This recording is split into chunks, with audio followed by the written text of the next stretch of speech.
I love it. I love it. We're going to give Camden a rest today. She needs a rest, so we're going to give her a rest. But one of the first things I want to ask you is, how many of you sitting right here on this pew today have got your own Bible? 1, 2, 3. How many of you brought them today? Okay. You'll have to see Miss Camden and get your prize, okay? All right. Now, if you have got a friend, I want you to have a friend that does not have a Bible. Because we're going to win some prizes, and a couple of those prizes are Bibles. But you're not going to keep them. You're going to give them to somebody that doesn't have their own Bible, okay? That's what I want you to do with them. Because, why? Tell me why. Okay. Okay. He's for everybody. That's the big thing that we're going to study today, that Jesus is for everybody. Hello, sweetheart. Come on up here. Look at you. He's got his Bible, Camden. All right. He's got his Bible with him. Good. Have a seat right there. Oh, that's perfect. Thank you, sweetheart. Are you glad you came today? Me too. I'm glad you came today too. All right. Today we're going to study Jesus is for everybody. God is for everybody. Do you know that at one time he wasn't? How many of you know what a covenant is? Tell me, Belle.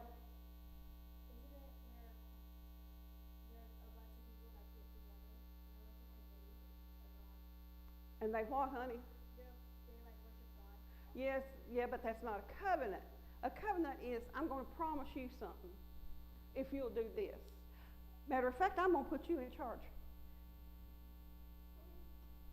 This is going to turn out to be one of the really important things in this today. I want to make a covenant with you. Will you sit and hold it and keep it for me while we're doing this? Okay. He said yes, everybody. Now, you keep it and hold it. And with you keeping it and holding it and helping me with it and going to give it back to me later, I won't ask you no questions and put you on the spot. Is that okay? Okay, he says yes. Oh, okay. You know what? Oh, look, she wants it now. Aha! You want it now, don't you? So you don't have, what about you? You want it? Well, you're not going to get it. I'm going to put you on the spot. Yeah. Okay, now that's a covenant. I will not bother him. I won't, as long as he holds that rope for me. But you know what? Covenants can be broke. And not only can they be broke, but they're wonderful when they're finished. We're through. We're finished with this, and we're going to go on and do this. It's a new covenant, and we're going to talk about that new covenant that gives every one of you access to God.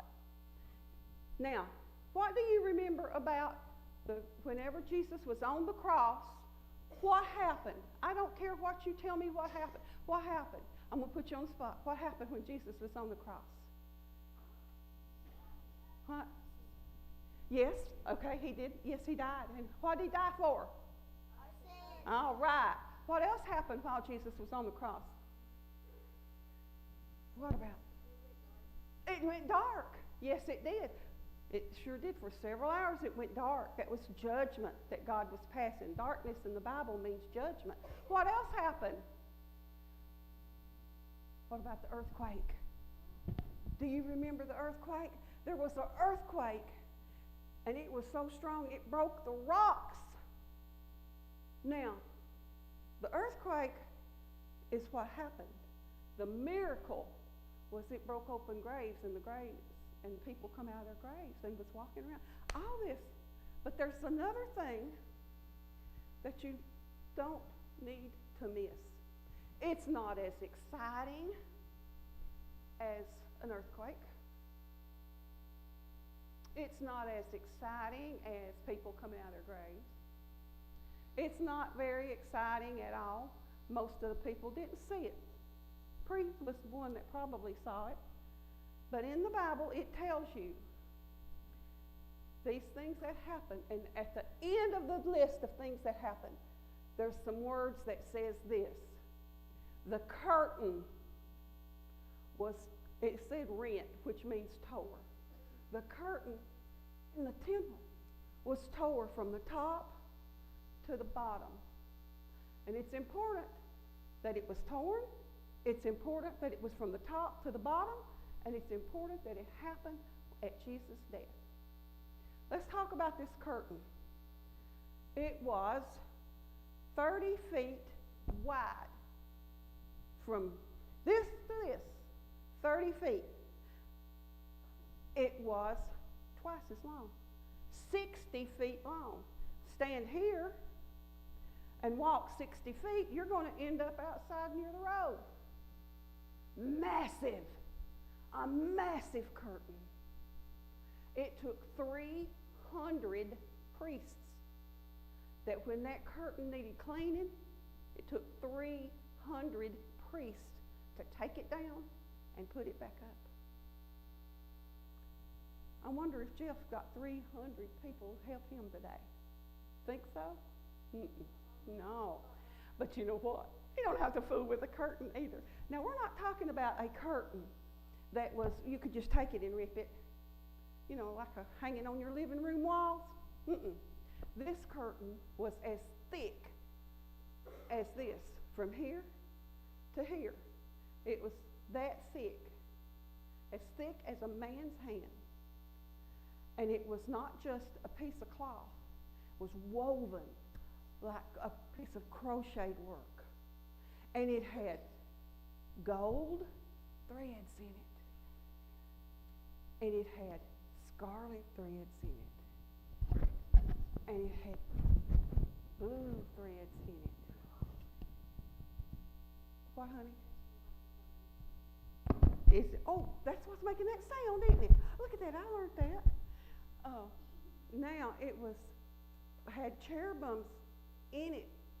Whenever they wove that fabric, they wove cherubims in it. Think about this. Think about what they had to weave that on. They had to weave it on something that was this long and that long. It was not a simple thing.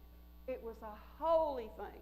Now, it's there in the temple for one reason. Now, remember, this curtain was tore from the top to the bottom. And you'd think, well, the earthquake probably shook it loose. Nah, I don't think so. It didn't say it shook it loose. It did say it opened the graves, but it didn't say it shook it loose. Okay. Then what is this curtain for? Tell me what it's for. Do any of you know what this curtain is? Do not miss this. This is important. This is as important as anything you're going to hear. What is it? What? Well, yeah, there was. Now, that is involved. We're going to get to that. Pretty good. You're ahead of me there. Yeah, pretty good. We're going to get involved with that. The curtain's there for one reason and one reason only. And it is to separate you and you and you and you and me and you and you and you and you and you and you and everybody back here. It's there for one reason only, and it is to separate you from God. That's right, ain't it, honey? Yes. Now, the priest could go into this Holy of Holies. That's what they called it, where it hung in the temple. Remember, it's massive. It's massive. It's not something that you just hang up over your living room window. Massive. And the priest would go into it, and he would offer sacrifices because God lived back there. Hey, guess what? The Ark of the Covenant was behind that big, massive curtain. And the priest would go in there, and he would offer sins for people that offer sacrifices for their sins. You think that's a simple thing to do? We're going to find out what the priest had to do. You couldn't just walk in there. You just couldn't pull that curtain back and walk in. No, no. You know why? Because death come. If you didn't do what God said, the way he said it and the way that he was supposed to do it, it was not a good thing to do. I don't know that I would have wanted to be a priest. Come up here, Belle, and read this first. Here's what the priest had to do before he could even go behind that curtain. Read the first verse. The Lord said to Moses, tell Aaron not to come at just any time into the holy place. Okay, thank you. Tell him, don't come in just any time. I got a time and I got a day. And he tells them when the day is and what the time is. Okay, Belle, other little Belle, come on up here, Elizabeth. Turn their little self around and let them see that pretty little face. Okay, you see this verse right here? I want you to read that for me. Can you read it out real loud? That's it. Yes?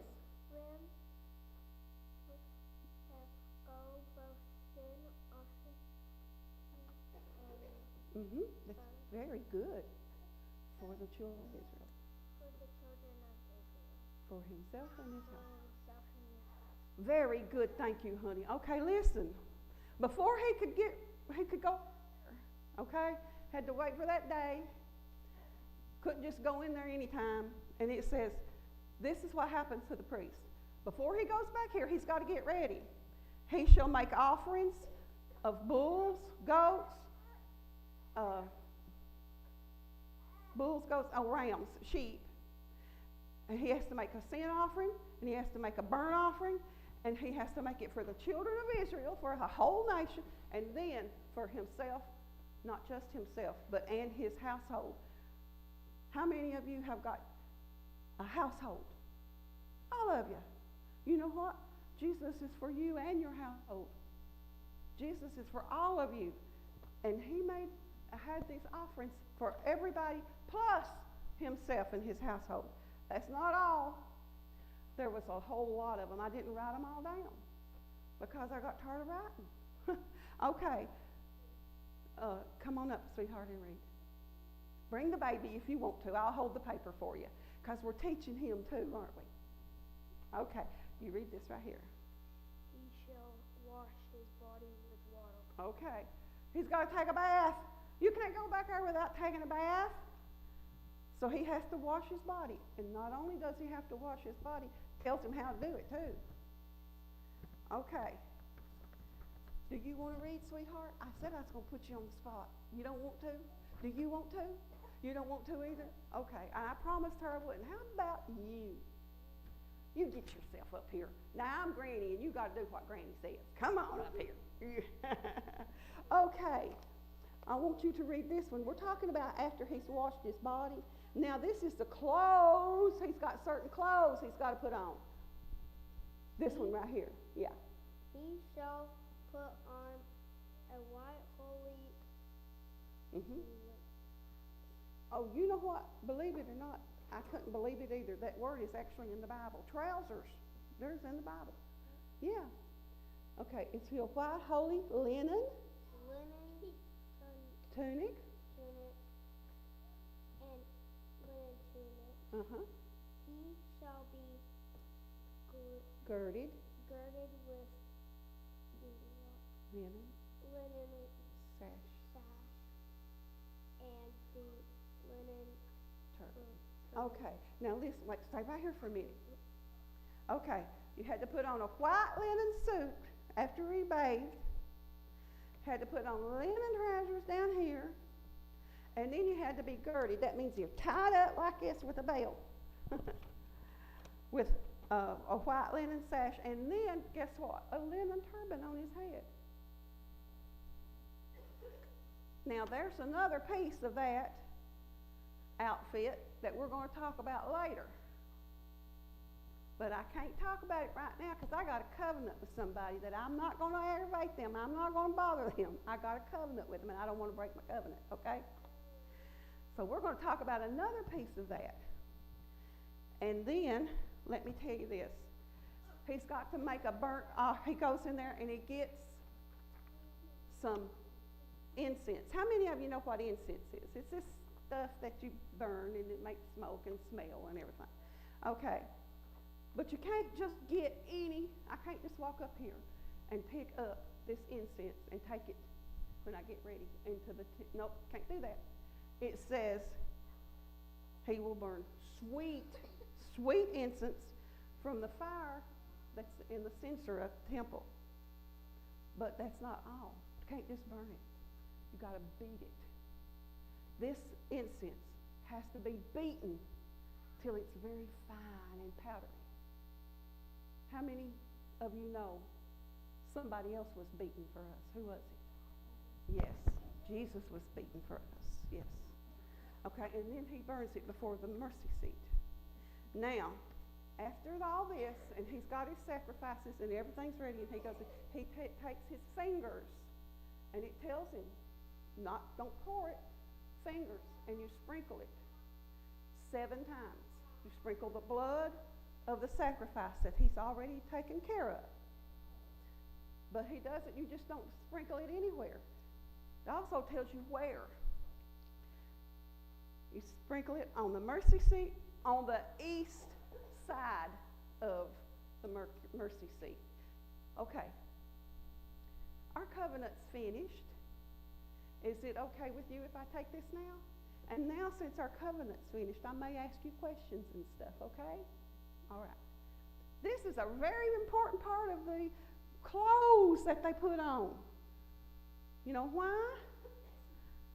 Because when he went behind that curtain and he was offering sacrifices for the sins, if you didn't do every single one of these things right, if you didn't do it perfectly, guess what happened?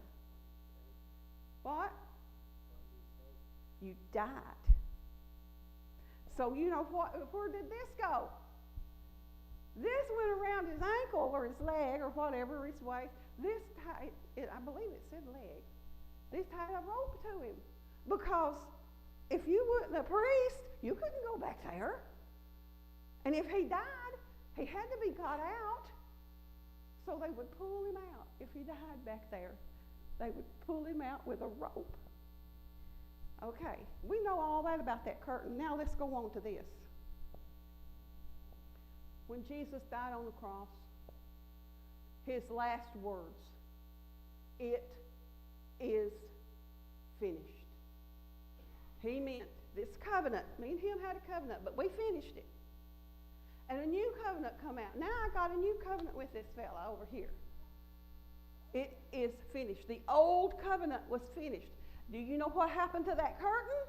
That curtain was ripped from the top to the bottom. And yes, it's important that it didn't rip from the bottom to the top. It ripped from the top. It was 30 feet high. No, it wouldn't. 60 feet high and 30 feet long. And it was ripped from the bottom. It was God coming out to humanity. Because of that, and because that curtain is torn, Jesus was that curtain. Jesus tore the things apart that kept us from him. Now you are able to approach him. You don't have to do all this other stuff. You don't have to have a priest to go and talk to him for you. You can talk to him. Jesus is approachable. He's there for you. Do not miss this. If that curtain hadn't been torn, our salvation would be a totally different way. But Jesus made humanity able to come to him. He loved us enough that he paid for that sacrifice. Do not miss that that curtain was torn. That doesn't sound exciting. But let me tell you, it's very exciting. Now, here's one of the things that I want you to think of. That curtain tore because God is the one that ripped it. And I wonder, you know, the curtain didn't have any feelings. That curtain is not a human thing. It didn't have any feelings. But what do you think happened when Jesus was born? I think about that curtain in the temple, and it gets to shaking. Oh, there's something going on with this covenant. And then, what? Yes, there was an earthquake. What about that curtain thought? Oh my goodness, there's an earthquake here. But that didn't rip it. What ripped it? The God ripped that curtain. Yes, he did. Now, what about when Jesus was baptized and the voice come out of heaven and it said, "This is my beloved son. This is my son, my flesh and blood, and I'm proud of him." I think that curtain might have got a little bit nervous. You know, hey, when this covenant's filled, I'm going to be ripped apart. We know the curtain don't have feelings, but that's what we think. Okay, now, here's what I want you to do. 2 of you are going to answer questions. All of you are going to answer questions. 2 of you are going to get a Bible, but what do you do with this Bible? What do you do with the Bible? What are you going to do with it? Okay, all right. Now, are you ready for, oh, look. What does the rainbow mean?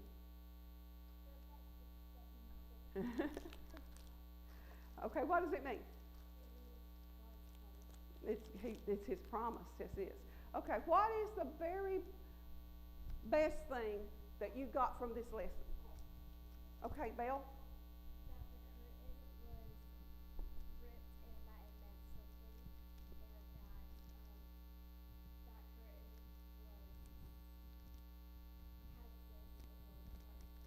It had a, yes, very good. Okay, what else do you remember? Tell me something that is the very best thing you remember about this program today. Well, all right. That God ripped it. Yes, you know what? I don't think God fools around either, do you? But he has got a very good sense of humor. You know, he made a little horse. And then he said, "I believe I'm going to give it a long neck." So he's got a sense of humor. How about you, Silas? Tell me one of the things that you really learned about today. Your favorite part. What's your favorite part? Everything? You liked all of it? Did you really? Can you remember one thing? Okay. Yes, remember, don't miss this. Yes, he did. And you know what? That don't sound exciting, like the darkness and the earthquake and the rocks being broke and the graves opening up. That don't sound exciting like that. But you know what? It is. It's very, very, okay. Granny, what do you remember? Everybody remembers that. Hear this. Okay, there you go. What about you, honey?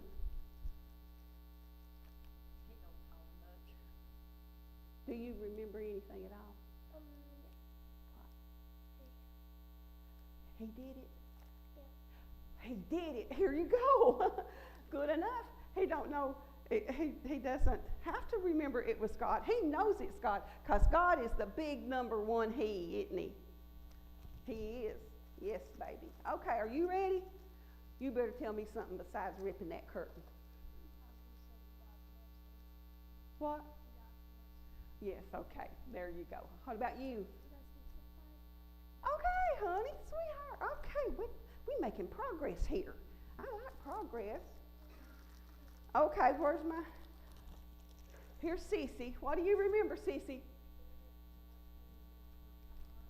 Very good. Okay, you're my covenant buddy. And I said that I would be... Our covenant's finished, Buster. Tell me what you was your one thing that next week you're going to remember. Here you go, baby. All right. You know what? I'm proud of all of you. Are you ready for this? Are you ready? Tell me. Okay. Now, you know what? You do not have a priest that you have to go to and go through all this now. God is approachable. And that was he died for our sins. He made us salvation. And he also gave us approach to him. How would you like to be in need of God and you need something and you have to say, well, let me go find a priest. Let him get ready. Let's wait for the day that he says he'd do it. Okay? This is a remarkable thing that happened. Please don't think that it's not as exciting because it's very easy to miss it. Very easy to miss it. But it is a remarkable, wonderful thing that God had. Okay. First person that answers this question gets a Bible for their friend. Okay. Are you ready? What color was it? Yeah, you was stuttering around and he got it. You got to give this to a friend, okay? Who you going to give it to? Okay. All right. One more question. First one that answers it gets the Bible to give to a friend. All right, let's see. Ooh, how big was it? He started before you did, though. Okay, now, let me ask you. Is it as exciting as you thought it was? Yes, it is. Please don't miss it.